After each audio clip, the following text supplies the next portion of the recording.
Welcome back to the Wholyness podcast, where we believe when discipleship is our process, wholeness and holiness are the results. So glad that you're part of the conversation today as we celebrate living a Christian life. There are some resources at Pentecostal Publishing House that can help us in this journey, and we're thankful that Pentecostal Resources Group sponsors this podcast.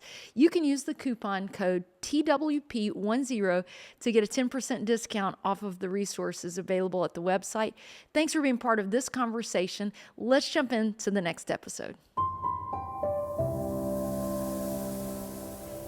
Welcome to the Wholyness Podcast. We are so excited to continue the conversation about our financial health and wholeness. And so I'm delighted today to have with us Alena Stewart. Alena, welcome. Thank you so much. I'm happy to be here. I'm so glad you are. Yes. I'll just go ahead and say Alena has been an enormous part of the vision for this podcast and all of the PRG podcasts. We're really grateful that we get to work together at Pentecostal Resources Group.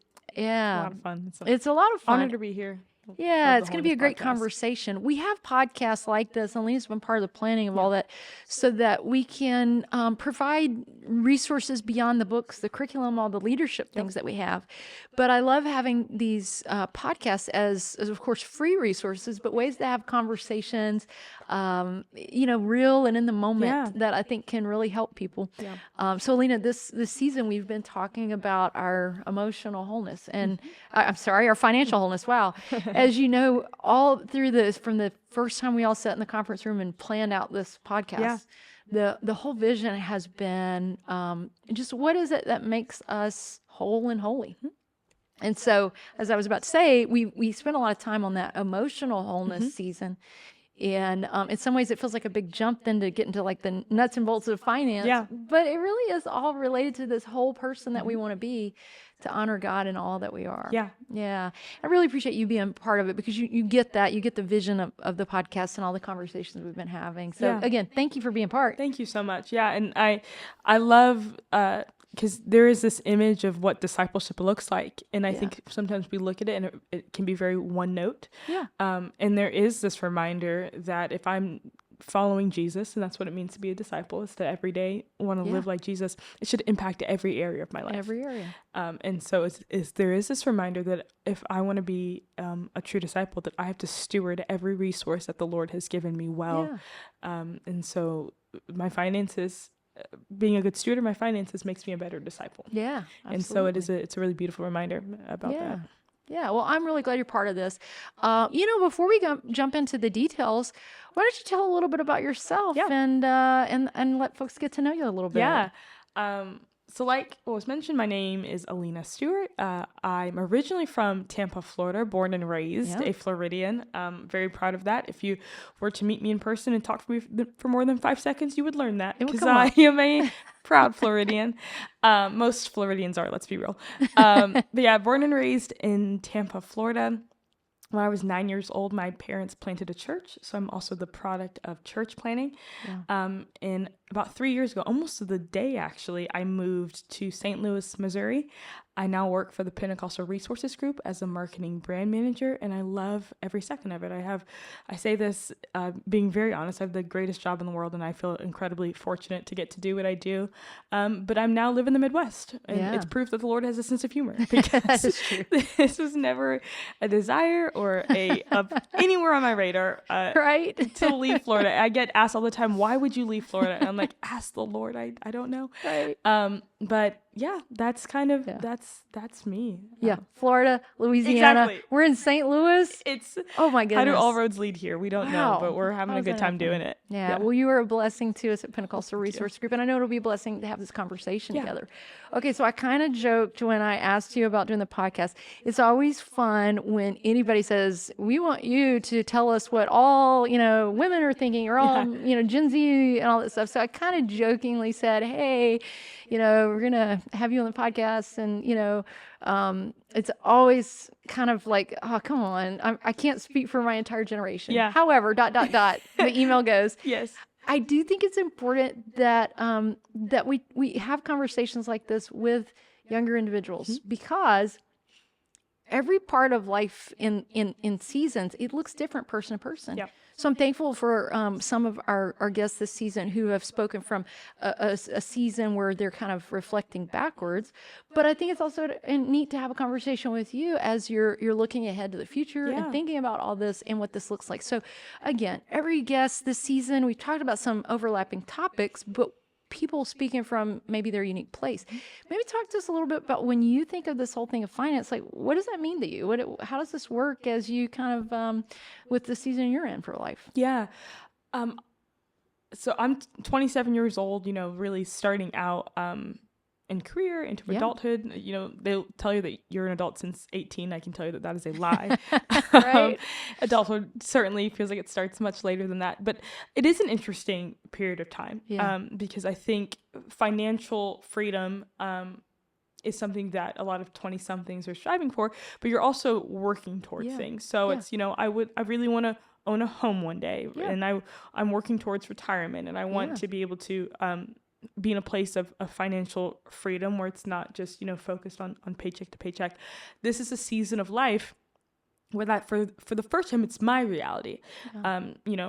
Previously it's my parents' money, or if I did have a job, it was minimum wage and it wasn't a career, but it's the first time that, I have my own career that's paying me a good wage that I now can decide, okay, how am I, what am I going to do with this? So saving. And so that's something for the first time, really having to develop systems and processes in my life on how am I going to save money every month. Tithing. How am I going to make sure that it's not something that's sporadic, that it's coming from, the first fruit of what I'm given every paycheck. And so it really is, and that's we could spend a lot of time on that. Even just this is a season of life where you're developing the processes that work best for you in every avenue of life. And for me, that has certainly rang true as when I look at how do I want to prepare myself for a better future? How do I want to be 30 years from now when I have kids and grandkids of my own, that I can teach them the same principles that my parents taught me on financial literacy, and set myself up for a future that I don't have to be worried about finances much. Yeah. No, I appreciate you being real about that. It's, again, depending on what season of life, I think a lot of people are probably asking those same questions. And I think the good part for you is that you've got enough runway that you can answer those questions and build a plan. It's a little scary when people are toward the end of their working career and then start thinking about those conversations. So it's really important to think about that now. So I applaud you for doing that. And I'm sure we've got folks out there watching, listening, that maybe you're in a similar season that Alena's in, and just, hey, we celebrate you having these conversations and working through these questions now while you've got time to use that conversation to adapt, because sometimes it can seem a little overwhelming. Like and it just depends on what it's about. Everybody's, that whole, I don't know what I don't know. There's stuff with that right now, even financially, I'm working to figure out. It's different than when I was in my 20s, but something else. It's just, are you willing to dig and find out and ask the right questions to find that out? So I applaud you for being willing to work through this and figure out what it looks like for your season. Yeah. And I think I think you really just kind of hit it. It's figuring out what works out for you. And so, I have friends that the way that they've told me like apps that they've used, and I have friends that are like huge spreadsheet people and like map everything.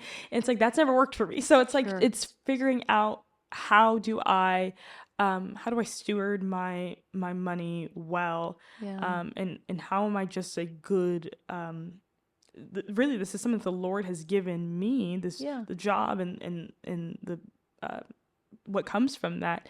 And so I want to make sure that I'm first and foremost being a good steward of the kingdom. So I'm stewarding my money well in that sense, that I'm making sure that I'm being diligent in what is owed back to the Lord. But then even from that, after that's done, is how am I making sure that I'm setting myself up for a lifetime of financial freedom. And So yeah, I think that it's really just birthed out of wanting, just trying to be responsible. Yeah, that's the key. Yeah. We have the hashtag adulting and all Yeah. that stuff, but Yep. it truly, I mean, there's something to that. Yep. There are things that we have to be intentional to take on ourselves.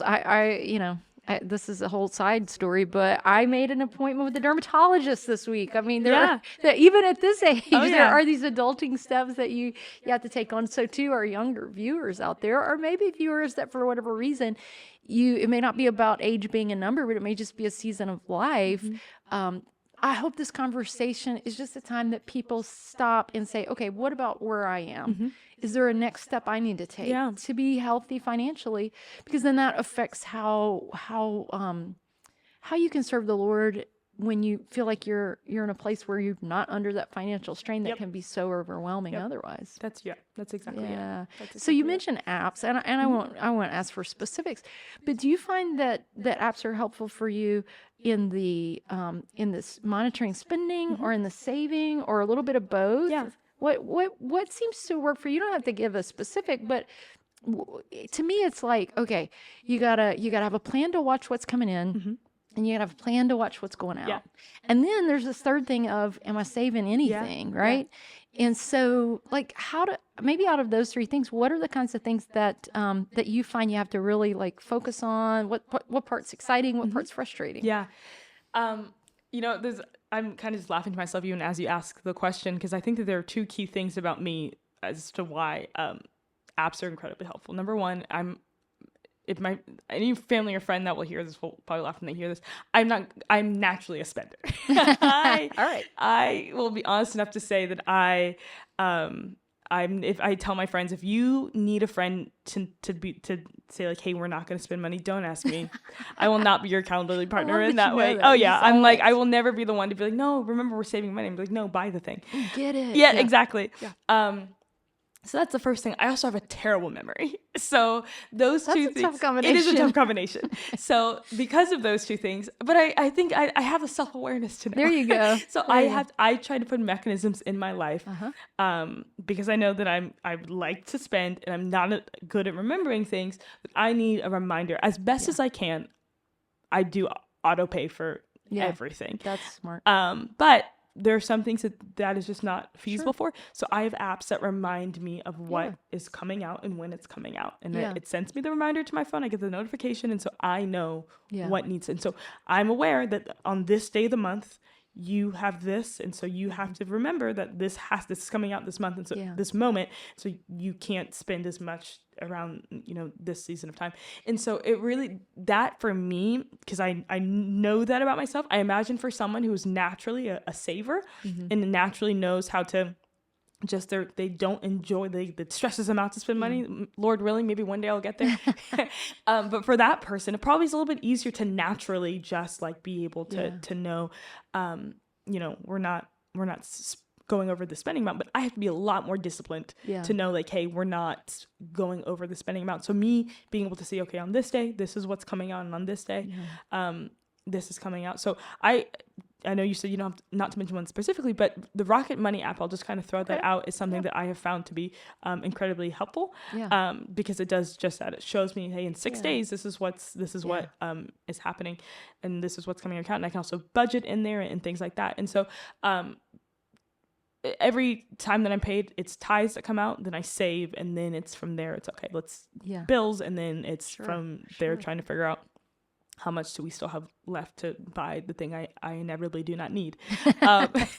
But yeah, so it is, I think for me, it's having the self-awareness to know, okay, you know that you don't have the best memory, and you also know that you enjoy spending money. So creating parameters to make sure that everything that needs to be paid is being paid.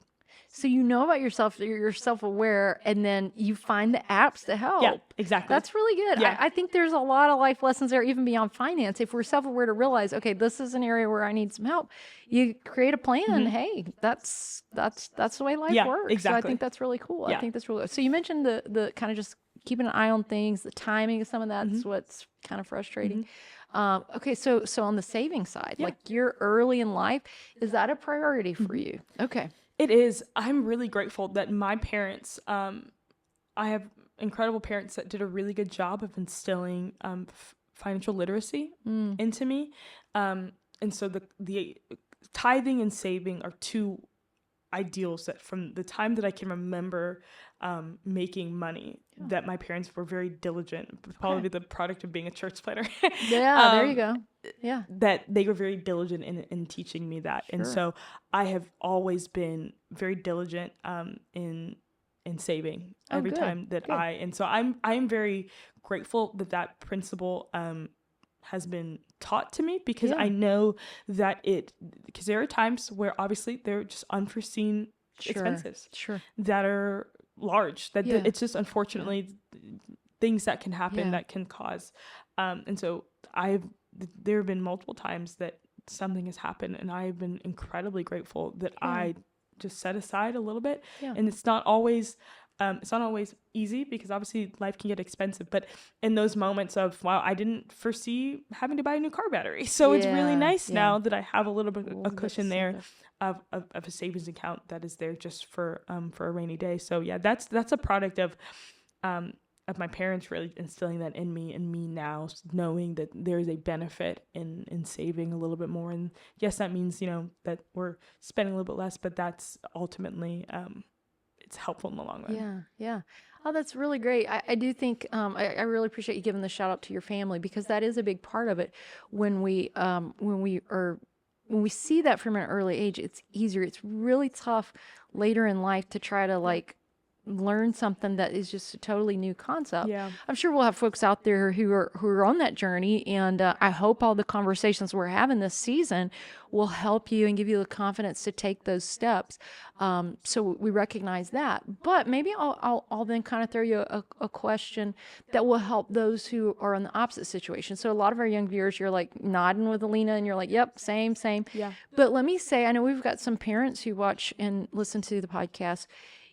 What are the kinds of things that then, to take that a step further, what specific things could parents talk about with their kids, teens, 20-somethings to help, so that now, as you're in the season of you kind of having to figure it out yourself, but you have the right help.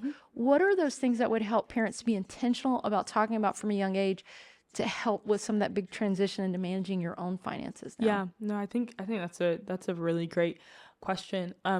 I think first and foremost, the principle of tithing is a concept that we're going to hear about probably from as young as you can remember. I think any church kid has the memory of getting an allowance. And then you gotta, there's gonna be this idea of hey, go put it on the offering plate. You gotta and so as young as I can remember the concept of tithing, I think sometimes we do a really good job of saying the what and not always the why. Okay. And so I think instilling in the younger generation, why do I do this? Especially Gen Z, I think, changed the context of how we do a lot of things, because they are so inquisitive. Yeah. They're not just going to do things because that's the way it's always been done.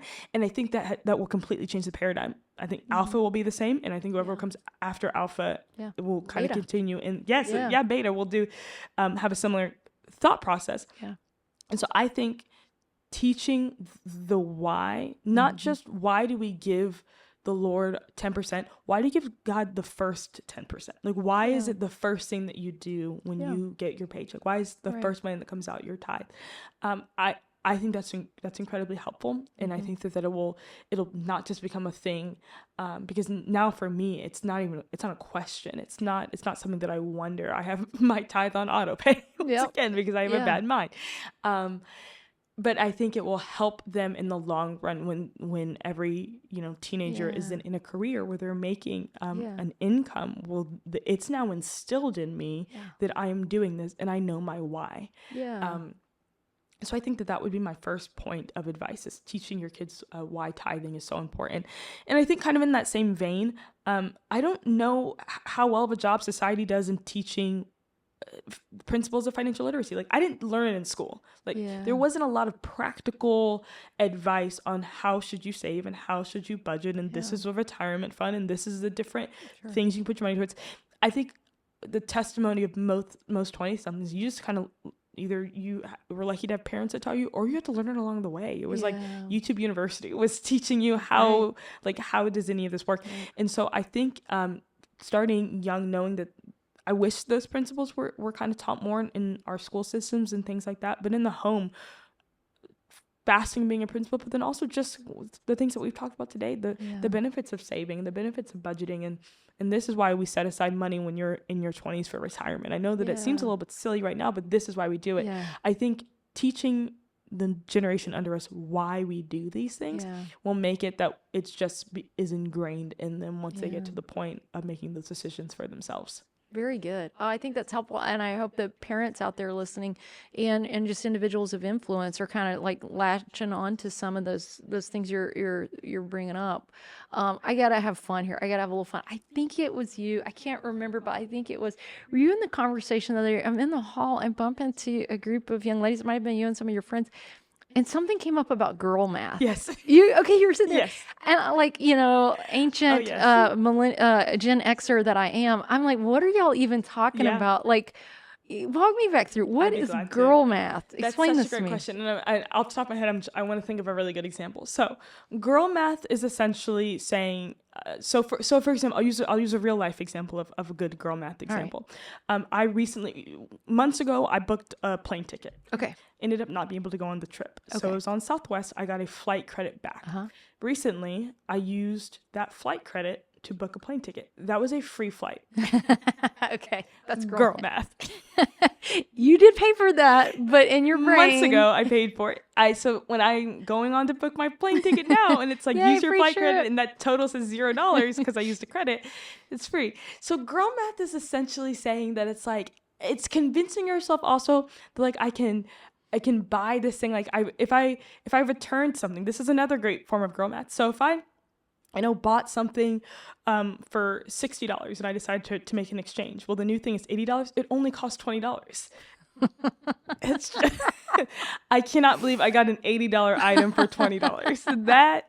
That's girl math. I don't know if I want to laugh or if I want to be offended, like on behalf of other females who don't I don't do the girl math. It's so ingrained in me. It's become a part of my bones. I'm a believer in it. That is a testament of internet culture. that really is. Yeah. I'm not so sure that's girl math so much as that's Gen Z math. It is Gen Z math. I think it's more Gen Z math, right? It is, and I am barely Gen Z. I just missed the millennial cutoff, but I am Gen Z, and that is one part of the Gen Z culture that I have latched on to. Yeah, it's just in you. Yeah. And I'm like, it makes sense. It makes me feel better. Well, I'm having a little fun with it, but I do think I did bring it up because you brought up, you're grateful your parents helped you with learn some biblical principles of finance, then helping you with some practical aspects of finance. And so I bring that up on the coattails on the heels of talking about things that adults can teach the younger generation. That one, I think we're going to have to talk a little bit about spending and the reality of, wait a second, let's think through some of that. But I do think we should have real conversations about spending, because what I think happens, from what little insight I seem to have, it feels like we go one of two extremes with spending. There's free money, girl math, let's just buy whatever I want and figure it out. Or we get so just really, really cheap that's its own problem. That's its own extreme.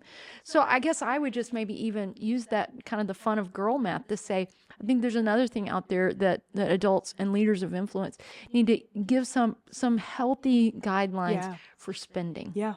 Where we're not just so miserly that we're miserable, but we're not so frivolous that it hurts all the other kinds of areas of our finance. Yeah, so. You're so right. Yeah, and there's a balance there, because there needs it. I mean, most things in life we're trying to find the healthy go between.